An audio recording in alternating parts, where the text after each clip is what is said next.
नमस्कार दोस्तों, तेजस एक्सप्लेन में आप सभी का स्वागत है।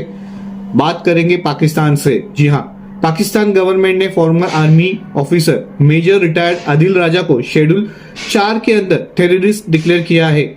इसके बाद आदिल राजा ने कहा कि ये डिसीजन उनके खिलाफ ट्रांसनेशनल प्रेशर का हिस्सा है। साथ ही लंदन में उनके घर में रिसेंट ब्रेक इन और वेंडलिज्म की रिपोर्ट भी सामने आई है, जिसके पुलिस इन्वेस्टिगेशन चल रही है। दोस्तों, ये case national security loss overseas descendants और फ्रीडम ऑफ एक्सप्रेशन जैसे सेंसिटिव इश्यूज पर ग्लोबल अटेंशन लाता है।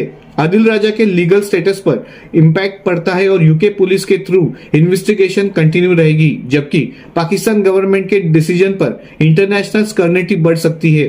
क्या ऐसे केसेस फ्यूचर में क्रॉस बॉर्डर लीगल और डिप्लोमेटिक डिस्कशन को और कॉम्प्लेक्स बना देंगे? वैसे भारत में भी ऐसे केसेस होते हैं जब मनुस्मृति हो, हिंदू धर्म हो या मूल निवासी सवर्ण समाज के योद्धा हो, उनके ऊपर जब कोई बुराई करता है और जब टीका टिप्पणी करनी जाती है तो किस तरीके से झूठी एफआईआर दाखिल होती है, केस किया जाता है।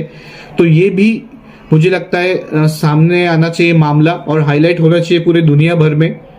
क्या भेदभाव हो रहा है मूल निवासी सवर्ण समाज के साथ? क्योंकि उनके ऊपर तो अन्य अत्याचार के क्योंकि मूल निवासी सवर्ण समाज के ऊपर अन्य अत्याचार के अलावा आतंकवाद किया गया है। उनकी बेटी बच्चियों के ऊपर बुरी नजर डाल के अगर हम देखेंगे कि क्या हो रहा है संविधान के पहले और संविधान लागू होने के बाद, तो ये बात खुल के सामने आती है।